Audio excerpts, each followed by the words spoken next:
வணக்கம் நண்பர்களே. இன்றைய காலத்தில் வயது வித்தியாசமின்றி பலரையும் பாதிக்கும் ஒரு பொதுவான பிரச்சனை அப்படின்னு பார்த்தீங்கன்னா அது தொப்பை தான். உடல் எடை அதிகமாக இல்லாவிட்டாலும் வயிறு மட்டும் முன்புறமாக தெரியும் நிலை பலருக்கும் இருந்து வருகிறது.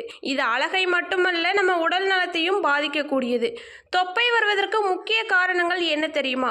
அதிகமாக பதப்படுத்தப்பட்ட உணவுகளை நம்ம சாப்பிட்றனாலையும், உடற்பயிற்சி இல்லாமல் இருக்கிறனாலையும், நீண்ட நேரம் உட்கார்ந்து வேலை செய்வது, சரியான தூக்கமின்மை, அதிக மன அழுத்தம் மற்றும் அதிக சர்க்கரை உள்ள பானங்களை அடிக்கடி குடிப்பது போன்ற முக்கிய காரணங்களாகும்.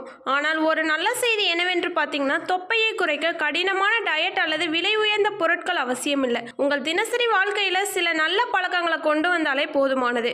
முதலாவதாக பார்த்தீங்கன்னா, காலை எழுந்ததுமே 1-2 டம்ளர் தண்ணீர் குடிக்கும் பழக்கத்தை நீங்கள் கொண்டு வரணும். இது உடல் புத்துணர்ச்சியுடன் தொடங்க உதவும். அடுத்ததாக பார்த்தீங்கன்னா, காலை உணவை ஒருபோதும் தவிர்க்காதீர்கள். புரதச்சத்து அதிகம் உள்ள உணவுகளான முட்டை, பயிர் வகைகள், சுண்டல், கம்பு அல்லது ஓட்ஸ் போன்றவற்றை சேர்த்துக் கொள்ளுங்கள். இவை நீண்ட நேரம் பசியை கட்டுப்படுத்த மிகவும் உதவிகரமாக இருக்கும். மதிய மற்றும் இரவு உணவில் பாதி தட்டில் காய்கறிகள் இருக்கட்டும். வெள்ளை அரிசியின் அளவை கொஞ்சம் குறைத்து கீரை, காய்கறி மற்றும் பருப்பு வகைகள் அதிகரித்துக் கொள்ளுங்கள். தினமும் குறைந்தது 30 நிமிடங்கள் நடைபயிற்சி செய்யுங்கள். ஜிம் செல்ல முடியாவிட்டாலும் பரவாயில்லை. வேகமாக நடப்பது, படிக்கட்டில் ஏறுவது அல்லது வீட்டில் சில எளிய உடற்பயிற்சிகள் செய்வது நல்ல பலனை தரும்.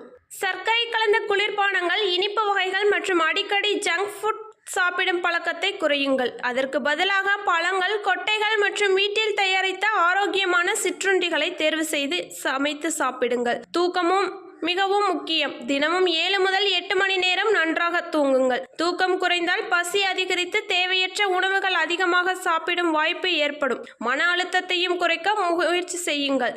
சிறிது நேரம் நடைபயிற்சி, தியானம் அல்லது உங்களுக்கு பிடித்த செயல்களில் ஈடுபடுவது மன அமைதியை உருவாக்கும். ஒரு முக்கியமான விஷயம், குறிப்பிட்ட ஒரு உணவு அல்லது ஒரு பானம் மட்டும் தொப்பையை கரைக்காது. 7 நாளில் தொப்பை மறையும், ஒரே ஒரு ஜூஸ் குடித்தால் போதும் போன்ற விளம்பரங்களை நம்பாதீர்கள். உடல் எடை மற்றும் உயிர் கொழுப்பு கரைவது என்பது ஆரோக்கியமான உணவு, உடற்பயிற்சி மற்றும் தொடர்ச்சியான நல்ல பழக்கங்களின் மூலம்தான் சாத்தியமாகும். பொறுமையாக தொடர்ந்து முயற்சி செய்தால் சில வாரங்களில் உங்கள் உடலில் நல்ல மாற்றங்களை நீங்கள் உணர ஆரம்பிப்பீர்கள். இலக்கு வேகமாக எடை குறைப்பது அல்ல, ஆரோக்கியமாகவும் நீண்ட காலத்திற்கு நிலைத்திருக்கக்கூடிய வகையிலும் உடலை பராமரிப்பதுதான். இந்த தகவல் உங்களுக்கு பயனுள்ளதாக இருந்தால் உங்கள் நண்பர்களுக்கு மற்றும் குடும்பத்தினருக்கு பகிருங்கள். மேலும் இது போன்ற ஆரோக்கியமான தகவல்களுக்கு நமது சேனலை மறக்காமல் சப்ஸ்கிரைப் பண்ணுங்க. இந்த வீடியோக்கு ஒரு லைக் பண்ணுங்க. நன்றி, வணக்கம்.